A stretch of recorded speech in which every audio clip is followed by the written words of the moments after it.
Sur les réseaux sociaux, reposait l'histoire d'une femme sculptée par les anciennes aristocraties d'Angleterre. Une femme qui s'éleva au cœur battant du conflit mondial, devenant une conseillère influente de Winston Churchill et, plus tard, ambassadrice des États-Unis en France. Elle navigua dans l'intricate danse de la diplomatie et du désir avec l'habileté d'un maître d'échecs. Ses relations amoureuses avec des hommes et des millionnaires scandalisèrent la société, mais peu connaissaient le rôle qu'elle joua en coulisses en tant que conseillère de politiciens et de gouvernement. Joignez-vous à nous cette semaine pour notre analyse de la célèbre Pamela Churchill. Pamela naquit dans l'une des familles les plus anciennes d'Angleterre et fut élevée dans la campagne du Dorset. Son père, le 11e baron Digby, était un vétéran de la Grande Guerre et récipiendaire de la Croix de guerre française. En tant que fille aînée, les règles traditionnelles de l'héritage signifiaient que son frère cadet recevrait tout. Les femmes britanniques de la haute société, à cette époque, étaient préparées davantage pour des rôles d'épouse et de mère que pour des ambitions éducatives. Socialement vibrante, mais insatisfaite de la vie rurale, Pamela rêvait de la ville. Son apparence ne correspondait pas aux standards conventionnels de la beauté, ce qui conduisit à un début décevant. Ses pairs se moquaient souvent de ses tenues et de son apparence simple. Parmi ses rares amis se trouvait Kathleen Kennedy, fille de l'ambassadeur américain, par l'intermédiaire de laquelle elle rencontra Lady Olive Bailey, une héritière américaine qui organisait des fêtes hebdomadaires au château de Leeds. Lors de ces réceptions, Pamela se mêlait à la haute société et entamait des aventures avec des hommes plus âgés et mariés, trouvant les jeunes de son âge peu attrayants. Les hommes plus âgés étaient appréciateurs, séduisants et financièrement généreux.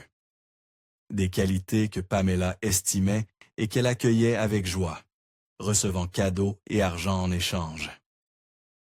La rencontre avec Randolph Churchill. Avec le début de la Seconde Guerre mondiale, les fêtes de fin de semaine cessèrent et Pamela travailla brièvement comme traductrice de français.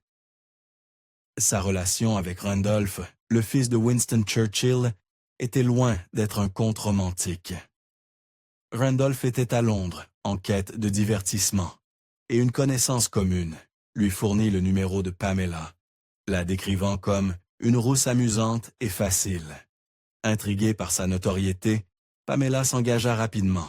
Lorsqu'il lui demanda à quoi elle ressemblait, elle répondit « Rousse et plutôt grosse, mais maman dit que la graisse de bébé disparaît. » Il lui proposa le mariage dès leur premier rendez-vous.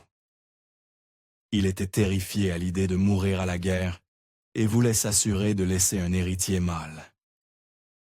L'amour n'était pas une préoccupation pour Pamela. C'était sa manière d'échapper à la vie campagnarde anglaise ennuyeuse qu'elle redoutait. Ils se marièrent en octobre 1939. La Grande-Bretagne était en guerre contre l'Allemagne depuis à peine 2 mois. Bien qu'ils aient eu un fils, Winston, nommé en l'honneur de son grand-père, le mariage ne dura que 4 ans. Randolph était un coureur de jupons alcoolique qui accumula d'énormes dettes de jeu, qu'il demanda à sa jeune épouse d'honorer.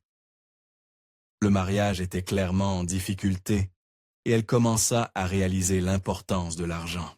Isolée dans un petit appartement à Londres, elle devint une confidente, proche autant de Lord Beaverbrook que de son beau-père, Winston Churchill. Les relations stratégiques. Tous deux avaient remarqué la fragilité de son mariage, mais ils avaient également observé que la jeune épouse possédait des qualités inhabituelles qui pourraient leur être utiles. Elle apprit rapidement comment utiliser ses puissants alliés.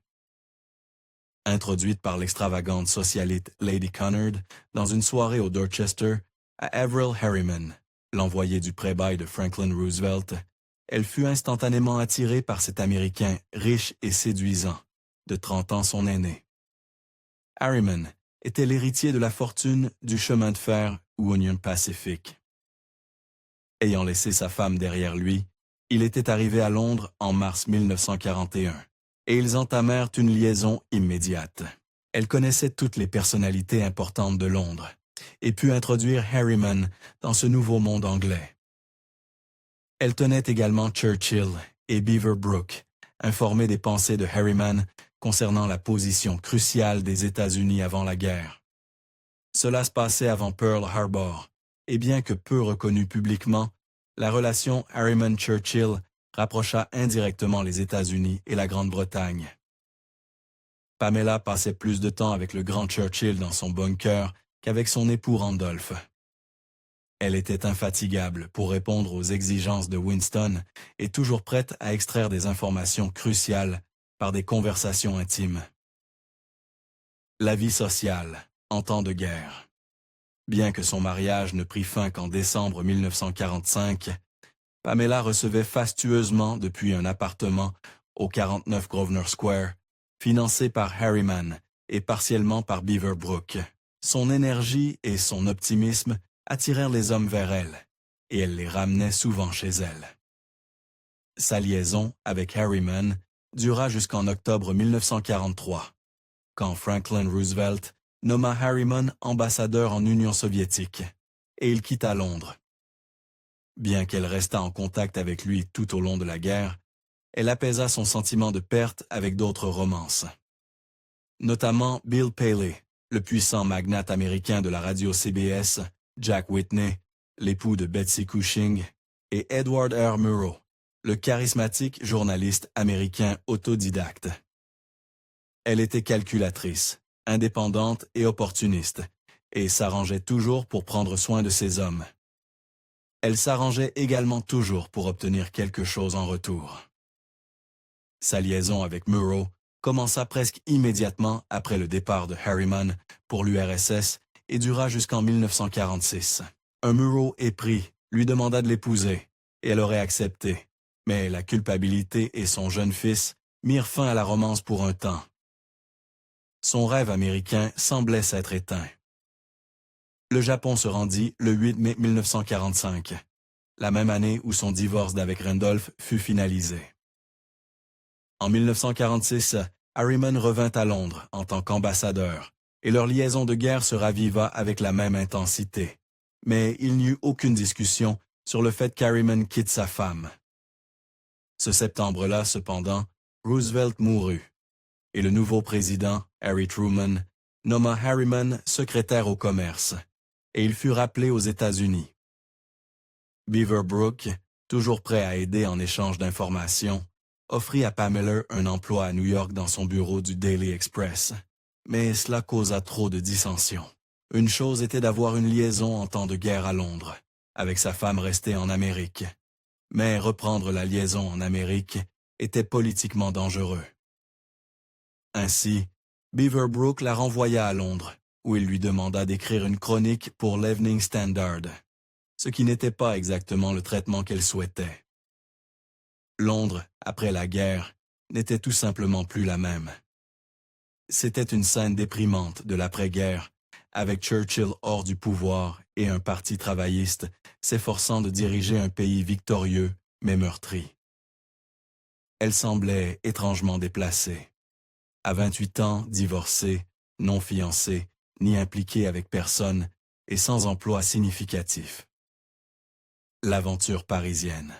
La guerre avait transformé une jeune femme de la campagne en une socialite sophistiquée et talentueuse.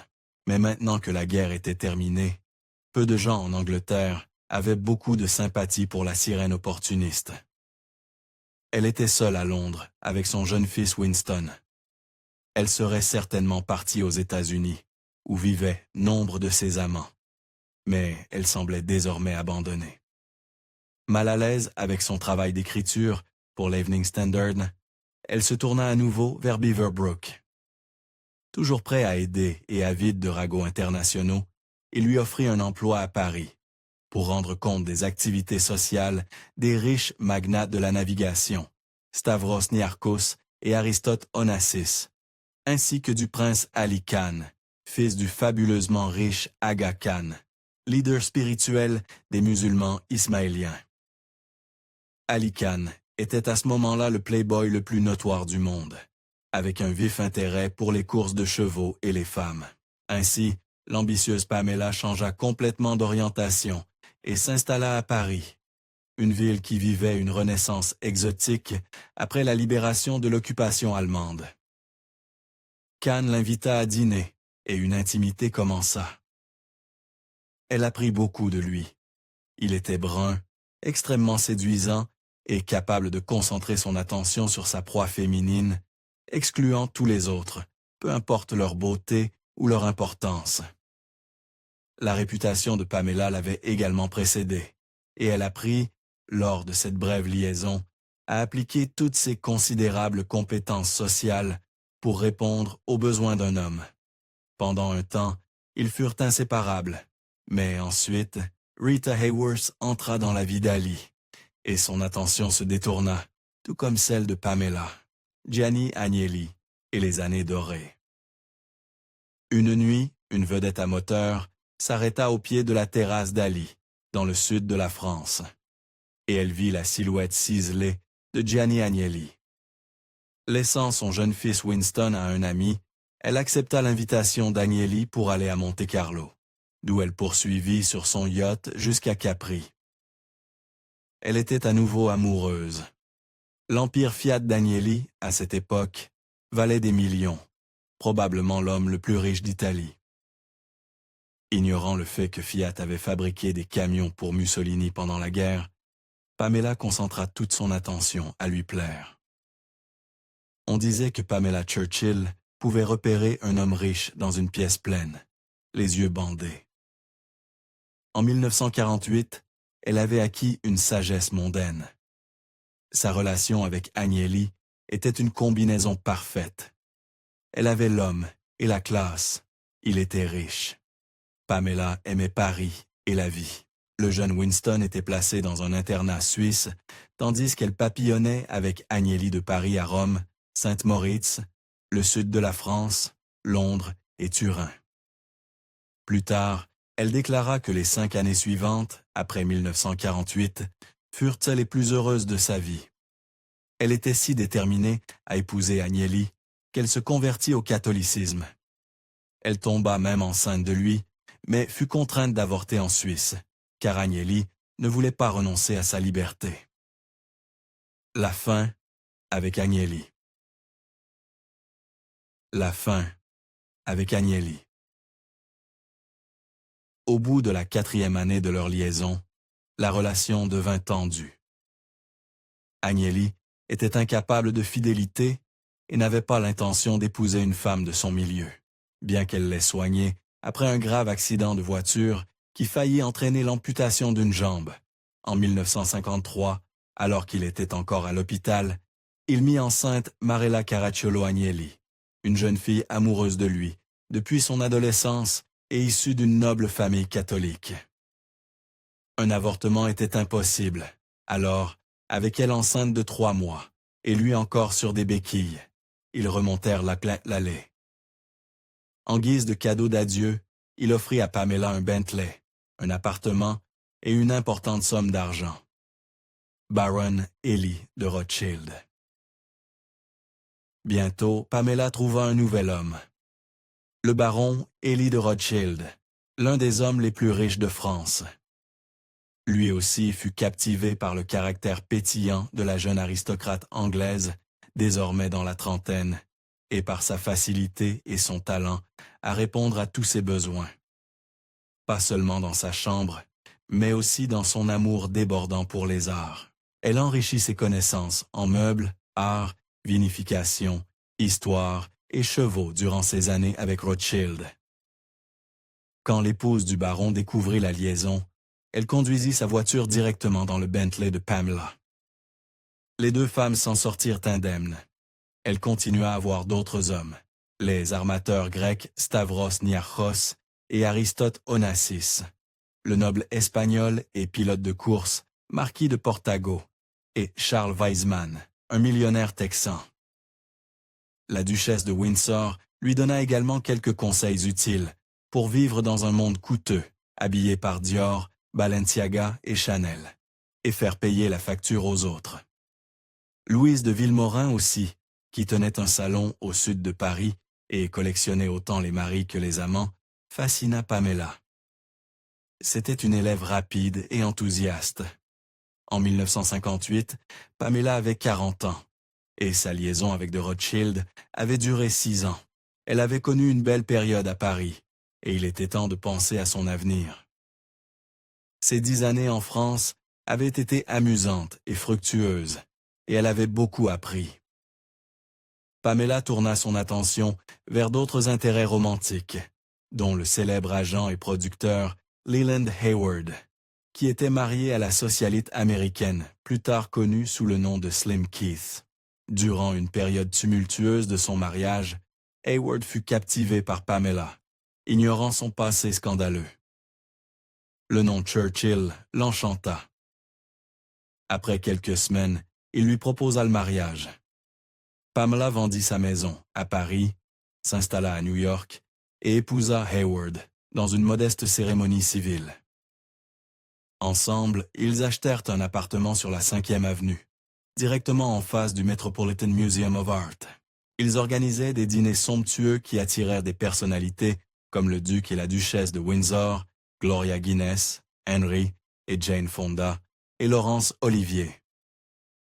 Ces événements attirèrent rapidement l'attention de Truman Capote, qui se lia d'amitié avec Pamela, captivé par son influence dans la haute société. Même les membres de l'élite sociale, qui avaient auparavant soutenu Slim, y compris Babe Paley, qui avait juré de ne jamais parler à Pamela, furent attirés par ces soirées exclusives. Impressionné, Babe commenta « Je vois qu'il est tombé dans un pot de beurre. » En octobre 1963, mettant à profit ses connexions sociales et son talent inné pour les affaires, Pamela ouvrit une boutique spécialisée dans les antiquités et les reproductions. Elle se révéla être une femme d'affaires naturelle, et la boutique fut un succès retentissant. Cependant, quand Leland commença à avoir des problèmes de santé en 1967, Pamela choisit de vendre l'entreprise pour se consacrer à ses soins. On aurait pu prévoir que Leland allait rencontrer des problèmes de santé. Sa première épouse, Margaret, s'était suicidée, et quelques mois seulement avant de rencontrer Pamela, sa fille Bridget avait fait de même. Sa vie professionnelle déclinait également. Slim affirmait que c'était parce qu'il l'avait quittée, mais sa consommation quotidienne d'alcool, buvant du Jack Daniels jusqu'à bafouiller le soir, était probablement un facteur plus déterminant. En mars 1971, Hayward décéda après une série d'attaques cérébrales. Après 11 ans de mariage, ils avaient épuisé la majeure partie de leur fortune, laissant Pamela désemparée à 51 ans. Le mois suivant sa mort, Pamela prit une pause pour séjourner chez Frank Sinatra. Puis elle embarqua pour une croisière méditerranéenne avec Gloria Guinness en août, avant de rentrer à New York. Encouragée par son ami Truman Capote, elle raviva sa relation avec Avril Harriman, dont l'épouse venait de décéder. 6 mois après la mort de Leland, Pamela épousa Harriman et s'installa à Georgetown, où ils reçurent de nombreuses figures de premier plan. Grâce aux profondes connexions de Harriman au sein du Parti démocrate, Pamela entama sa carrière politique en organisant des événements pour soutenir diverses campagnes. Elle fut irritée par les références de Capote à son sujet dans son roman inachevé Answered Prayers, où il écrivit « Si elle avait autant de pointes sortant d'elle qu'entrant en elle, elle ressemblerait à un porc-épic. » En 1980, le Club national des femmes démocrates la distingua comme femme de l'année. Après la mort d'Avril Harriman en 1986, Pamela hérita de 115 millions de dollars. Elle poursuivit son activisme politique et continua à faire des dons à des candidats démocrates, dont Bill Clinton, qui la nomma ambassadrice des États-Unis en France en 1993. Tragiquement, en 1997, alors qu'elle nageait dans la piscine du Ritz à Paris, Pamela subit une hémorragie cérébrale et mourut le lendemain. Le matin après sa mort, le président Jacques Chirac de France rendit hommage à Pamela en plaçant la Grande Croix de la Légion d'honneur sur son cercueil drapé du drapeau, faisant d'elle la première femme diplomate étrangère à recevoir cette distinction. En reconnaissance supplémentaire de ses contributions et de son importance, le président Bill Clinton envoya l'Air Force One pour ramener son corps aux États-Unis et prononça un discours lors de ses funérailles à la cathédrale nationale de Washington, à Washington, D.C. Il loua son service public en termes élogieux. La vie de Pamela Churchill fut une saga vibrante de scandales, de charme et d'alliances stratégiques qui captiva la haute société des deux côtés de l'Atlantique.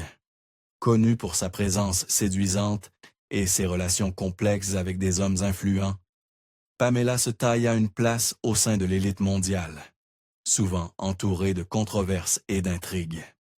Ses aventures avec des figures de premier plan, des aristocrates britanniques aux magnates américains, ne firent pas seulement les gros titres, mais firent également progresser habilement sa position dans la hiérarchie sociale. Comme Pamela le dit en réfléchissant sur sa vie, « J'ai toujours vécu selon la règle que lorsqu'une porte se ferme, une autre s'ouvre. Mais il faut être prêt à la voir. » Faites-moi savoir dans les commentaires ce que vous pensez de Pamela. J'espère que vous avez apprécié l'histoire de cette semaine. Veuillez aimer, partager et vous abonner. Cela aide vraiment à maintenir la chaîne en vie. Et merci de regarder.